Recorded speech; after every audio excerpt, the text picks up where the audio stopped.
Hey there, booktubers! I know it's been a really long time since I've last made a video. In fact, I actually don't want to talk about how long it's been. But I've had a very enjoyable break, and I thought I would get back to you guys and start talking about books again, because, you know, I totally adore doing that, and I know a lot of you have been messaging me and telling me how much you've missed me, which was very heartwarming, and I appreciate it so much. Yeah, so I am back. And forgive me if I'm a little awkward because it's been a while and I'm not really sure, or I don't recall how you are supposed to act in front of a camera, but I hope this will do, and I will be trying to make as much more videos as possible so it will fix itself in the future. But I was really struggling with figuring out what to do for my first video back, and I thought I would just do sort of like a very classic Rakita video, which is a book haul. And I did pick up a few very interesting books that I thought I would share with you. Obviously I've hauled a lot more in the past few months, but these are very recent and are very exciting and are mostly children's books, which is funny because I haven't actually been picking up a lot of children's books in the past month.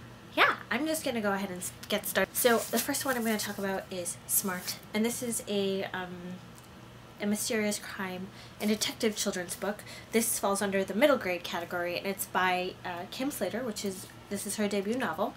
I really love the cover of this, and again, I'm always just sort of drawn to children's books covers because I love the illustrations and the colors.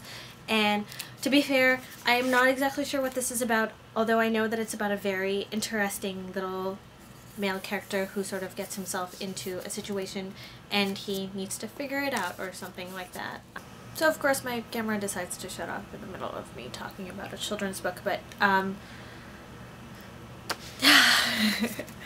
that's what I get for disappearing on me so long. Anyway, Smart is a children's book that I'm really interested in reading. To be honest, I'm probably not going to get to this anytime soon, but I picked it up anyways because what's better than impulsive book shopping? The next book I picked up is another children's book, and it's called Emily of New Moon, which is from the author of Anne of Green Gables. She's written actually a lot of books, and I think Random House just recently released a collection of all her books and these beautiful covers, and I saw it at work yesterday, I believe. So I'm intrigued to see how they go. I will read this and see if, you know, if I would invest any more time in this particular author. I'm pretty sure I will. If anything, I'll just buy them just so they can look pretty on my bookshelves, but I can't really afford to get any books at the moment because I am planning to move and I don't know where I'm going to put any of these books. So, but that's like something for another day, I suppose. Another children's book that I picked up are actually two, and I was pleasantly surprised to see this in a store called Anthropology, which is a clothing store. And these are the new Penguin and Bloom books by Rifle Paper Company, which is a company owned by Anna Bond.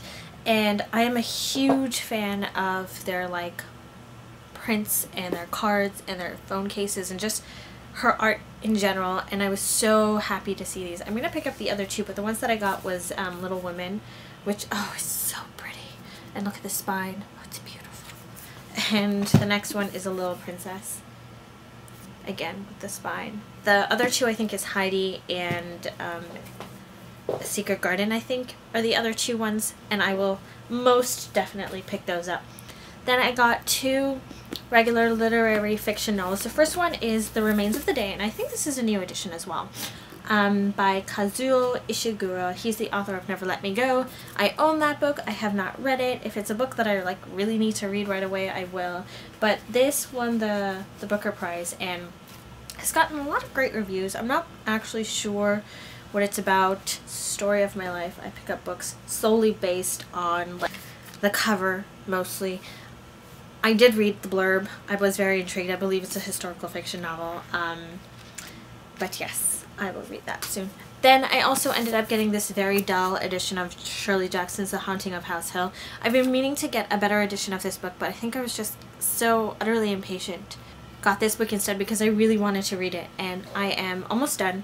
I will do a review on it. I'm currently like doing this whole horror story thing with a coworker of mine, and it was inspired by starting this book, and I really love Shirley Jackson. I love her writing. I love the type of images she creates. It's like this book itself, the story or the premise is very slow moving, but the writing is beautiful and it's keeping me through. And yeah, so that's it. That's all I have for you. I am super sorry that this is an incredibly underwhelming coming back video, but you know, small steps, we will try. I hope you enjoyed. If you have any requests, you know, because I could really use the help in trying to figure out how to come back, then let me know, because I will do that. So yeah, that's it. Comment, rate, and subscribe.